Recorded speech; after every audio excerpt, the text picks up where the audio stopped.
Is this the police? Please come immediately. I have something urgent to discuss. On my wedding day, I was in an accident. My much-anticipated marriage to my beloved Chase. I had been looking forward to this day for months. Thankfully, it wasn't a major accident, but I had to be hospitalized for examination, leading to the cancellation of our wedding. I was incredibly frustrated and found myself hating the other party involved in the accident. They insisted it was my fault and demanded money. While at the hospital for a report to the police, I reviewed the dashcam footage and heard a shocking conversation between Chase and my mother-in-law, Marissa. I couldn't believe it. I immediately reported it to the police. My name is Frederica. I'm 30 years old. I usually work in an office. I met Chase 3 years ago. He was a regular at a bar I went to with my friend Alicia from work. I'm usually shy and don't typically drink with strangers, but that day I was drunk after drinking for a long time. I don't remember clearly, but at some point, I started talking to Chase, who was sitting next to me. We ended up drinking with Chase, Alicia, and the bartender David until the morning. By the time we left, I felt as if we had been friends forever. We exchanged contact information that day and started going out drinking together frequently after work. I'd often go to the bar with Alicia, and before I knew it, I became a regular. We'd barbecue, go on trips, and it felt like I was back in my college days. Spending so much time together, I began to develop feelings for Chase. He might be a bit crude at times, but he always made us laugh with his sharp wit. Whenever we talked about going on a trip, he was the one to arrange hotels and transportation. It didn't take long to fall for Chase, who was both funny and dependable. At that time, I didn't know what Chase thought of me. I was afraid to express my feelings to Chase, worried it might ruin our friendship among the four of us. So I kept my feelings to myself, not even telling Alicia. Months passed as we continued our regular outings. One day, as we were all drinking, Alicia suddenly announced, "Frederica and Chase should date too. It's obvious you both have feelings for each other," she said. I never thought Chase liked me, so I was blushing and speechless when Alicia said that. Alicia always knows everything. Chase laughed and said, "I like you, Frederica. Will you go out with me?" As he reached out his hand to me, I nodded and held Chase's hand. I felt like I was in a dream and started to cry. "Wow, Frederica is crying," exclaimed Alicia, and everyone laughed. We successfully started dating that day. Afterward, the four of us hung out less, and I spent more time with Chase. Every day with Chase was filled with happiness. We traveled to various places and created many memories. Around the time we were about to celebrate our 3rd anniversary, Alicia and David announced they were getting married, and I was as happy as if it were my own. We planned to celebrate by going out for drinks, but Chase said he had to work late and ended up not coming. I waited until late at night, but he never showed up. I started feeling that Chase was becoming distant and cold. "I waited for you yesterday. It was a celebration. You could have at least shown your face," I told him over the phone the next day. "It's work. Can't be helped. I've sent my congratulations," he replied coldly. I began to think about my future with Chase. Of course, I loved him, and despite his coldness, he could still be the funny and reliable man I fell in love with. Maybe it was just a rough patch.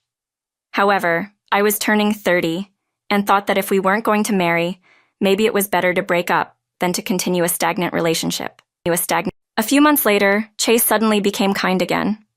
Maybe it was just a rough patch after all, and I felt relieved. "It seems we might have been going through a rough patch recently. How about we go on a trip on the next long weekend?" I suggested. Chase seemed to think the same and was happy. "Of course, it's getting cold, so let's go skiing," he replied, and we discussed where to go. Once we decided on the location, Chase had already arranged the accommodations and transportation, just like the first time we traveled together. It made me feel nostalgic. I was looking forward to the trip more than anything. On the day of the trip, we stayed at a hotel and went sightseeing. Laughing with Chase, I enjoyed a relaxed time and realized again how much I loved him. That night, as we drank together, we reminisced about everything since we'd met. Life has been so fun since I met Chase, I thought sincerely. Then I want to make more memories with you. "Frederica, will you marry me?" Chase asked, reaching out his hand to me. Without hesitation, I took Chase's hand. It was just like when we started dating, and so we decided to get married. Just imagining our married life ahead made me incredibly happy. After deciding to marry, there was so much to do, like greetings and wedding preparations. It was busy. Chase was very cooperative, and we spent nights discussing and deciding various things over drinks. Chase's father had passed away due to illness when Chase was in elementary school. His mother, Marissa, is very much like Chase, talkative and funny. One thing that bothered me a bit was when the three of us talked, she never looked at me. Even when we were making our marriage greetings, Chase and she would get caught up in the conversation, and I would just be laughing beside them. I was a little concerned about her not looking at me, but I tried to think she might be as shy as I am. I hoped we could gradually build a good relationship. I assumed that I would spend the day before the wedding with Chase. After bringing in the luggage and having a brief meeting when we got home in the car. "I'm staying at my parents' house tonight. See you tomorrow," Chase said. "Wait, aren't we supposed to spend today together?" I asked. "No, we'll live together from tomorrow. Today, I have to be filial," he replied. Chase had been cooperative with the wedding preparations, but he had been staying at his parents' house these past few days. Even yesterday, he stayed there, and I had to prepare the luggage alone before picking him up by car for our meeting. We drove to the venue together. Since we had also returned by car, I didn't expect him to go back to his parents again. He ended up taking a taxi to his parents' house that night. It bothered me a little, but from tomorrow we'd be together forever. Once the wedding was over, we had plans for a honeymoon. Filial piety is, of course, important. I decided to be positive and endure just for today. That night, while taking a half-body bath, I looked back at photos of memories with Chase. I was a bit nervous but fell asleep, imagining the guests enjoying themselves. In my dream, I was having the wedding, and on the morning of the wedding day, I was awakened by Chase's phone call, worried I had overslept.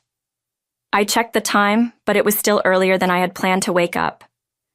"What's up so early in the morning?" I asked Frederica. "Sorry, I forgot the shoes I'm supposed to wear today. I thought I brought them over, but they were still in the car. Can you bring them over?" she replied. Despite being pushed by Chase's rush, I said, "What? I can't drive today because of the alcohol. I'll take a taxi." "No, Mom's driving back home. She doesn't drink, so don't worry about that. It's already arranged," he said, half asleep and not wanting to talk any further. "All right, talk to you later," I replied. The wedding venue was about a 20-minute drive away. I sometimes drove, and if Marissa was going to take the car back, I wouldn't have to worry about the return trip. Chase seemed in a hurry, so I reluctantly proceeded with the preparations. I checked multiple times for any forgotten items and confirmed Chase's belongings in the car. To avoid traffic, I left home a bit early. Today was an important day. I drove more carefully than usual to the venue. Just a short distance from the venue, the car next to me suddenly tried to change lanes. Startled, I braked, but before I knew it, I had collided with the other car.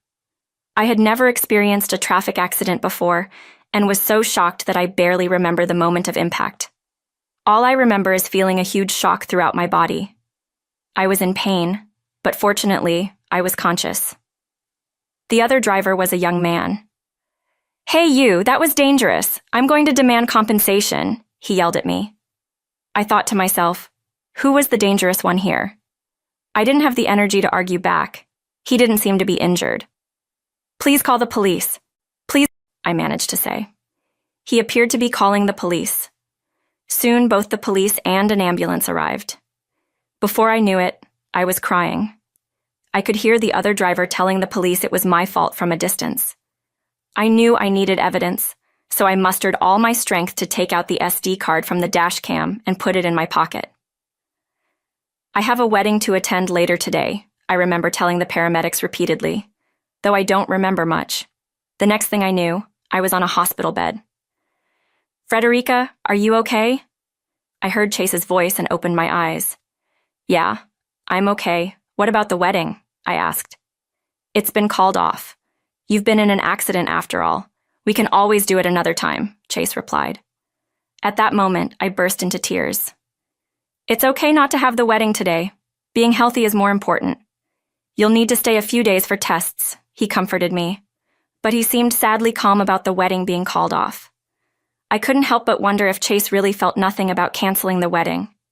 I had broken a rib and had some bruises, but because I hit my head, I needed further tests. After Chase left, Alicia called me. "Frederica, are you okay? I heard from Chase. If you need anything, I'll bring it to you," she offered. "Alicia, thank you. I'm a bit sore, but I'm okay." "Can you bring my laptop?" I asked, suddenly feeling the need to check the dashcam footage. Your laptop? Okay, I'll bring it right away." Alicia seemed surprised, but agreed. Alicia lived nearby, and within 20 minutes, she and her husband arrived at my room. "Frederica, I'm so glad you're safe," Alicia said, hugging me while crying. Seeing her face, I started crying too. I was so happy to have friends who cared about my safety, but it made Chase's calmness all the more concerning. "Here's your laptop," Alicia handed it to me, and I pulled out the SD card from my clothes and played it. The accident was clearly recorded. "What is this? This is too dangerous." Alicia was angrier than I was. "That guy blames me for the accident. I have to submit this evidence to the police," I told her. We talked about what happened during the accident and how the wedding was called off. I felt down, but talking to Alicia and her husband made me feel a bit better. The video from the SD card continued to play in the background, and I didn't notice until an unbelievable conversation between Chase and Marissa started playing. It was from the day before the wedding. "This is where my junior is going to ram into us. I told him to really go for it, so it should be fine," Chase said. "Chase, you're clever. This means we're getting money, right?" Marissa replied. "Yeah, she's got plenty from her parents' inheritance." "Did you check how much?" Chase asked. Despite our cheerful chatting earlier, the mood in the room suddenly turned heavy. "No, I don't want to hear anymore," Alicia panicked and stopped the video. "Was that accident targeted at me?" I was in a state of panic. I couldn't believe it. "Anyway, let's call the police," Alicia said, and I reported it to the police. "Hey, is Chase the type of person to do something like this?" Alicia asked her husband David while waiting for the police. "No, we only met him as a bartender and customer. I don't know anything about his private life," David replied. Indeed, we had hung out a lot, but none of us really knew about Chase's upbringing or the life he had led. Even while dating, Chase was someone who rarely talked about himself. Minutes later, the police arrived, and I showed them the video. I explained the situation of the accident and expressed my desire for a thorough investigation. The police took the SD card with them. After the police left, Chase entered my hospital room. "Hey, Alicia's here too, Frederica." "That's good." "I brought your things," Chase said nonchalantly. "Take your things and get out now. I don't want to see your face. I'm calling off the wedding. This is an engagement breakup," I cried out loudly to Chase. "What? Are you emotionally unstable because of the accident?" Chase looked confused. Quickly, Alicia said, "It seems like she's really shocked by the accident. She's been like this for a while. Can you leave her today and we'll talk later?" "All right, I'll leave for now. And let's talk when things have settled," Chase said, and left the room easily. I wanted to confront him more, to ask him why he had such a conversation with Marissa, and to hope he'd deny it. But the police had asked me not to say anything to Chase for now, as it might hinder the investigation. Overwhelmed by emotion, I ended up crying out loud. Alicia managed to cover for me. I explained the situation to the hospital, got my room changed, and made sure Chase would not be allowed to visit. Alicia, concerned about my mental state, came to visit for long hours every day. Though I was deeply shocked, her presence was comforting. On the morning of my discharge day, the police called. Chase, Marissa, and the man involved in the accident had been arrested. I was flooded with a mix of emotions I couldn't quite understand and cried with Alicia, who came to pick me up. According to the police, Chase and Marissa were after the inheritance I received from my parents, who died in an accident 4 years ago. As I had no siblings, all of it had come to me. The shock had been so great that I couldn't recover for a year. It was Alicia who started taking me out to cheer me up. The inheritance was substantial, but I hadn't touched it at all. I had drunkenly mentioned it once while we were all drinking. Initially, while Chase might have been after the inheritance, he genuinely came to care for me and thought of marrying me. But as our relationship continued, his interest waned, and he wanted to break up. However, breaking up with me meant he could no longer access the inheritance. Chase had lived a flashy life in his youth, and Eric, who caused the accident, was one of his junior friends. In the past, Chase and Marissa had been caught for a similar scam involving an accident, but it had been dismissed due to insufficient evidence. They planned to enact the same scheme on our wedding day to get money from me. The plan was for me to be severely injured, the wedding never happening, leading to an eventual breakup, and then they would pressure me for the inheritance and compensation. Hearing that they also planned to fabricate evidence of infidelity to claim alimony in the case of engagement breakup was terrifying. The one mistake Chase made was forgetting to remove the SD card from the dash cam. The original plan was to have removed it. Hearing everything, I was relieved that we hadn't submitted the marriage registration. My injuries were minor, but given the severity of the crime, Chase wouldn't be leaving prison anytime soon. After discharge, I stayed with Alicia and her husband until I recovered. "Frederica, let's eat steak together today," Alicia said. I was so grateful for her. Normally, I wouldn't have been able to recover from such a shock, but with her help, I was enjoying my days. We visited my parents' grave together. I am grateful to them for giving me a strong body and wonderful friends. I prayed and thanked my parents. I haven't touched the inheritance yet. My injuries have significantly healed, and soon I plan to start living alone near Alicia's house.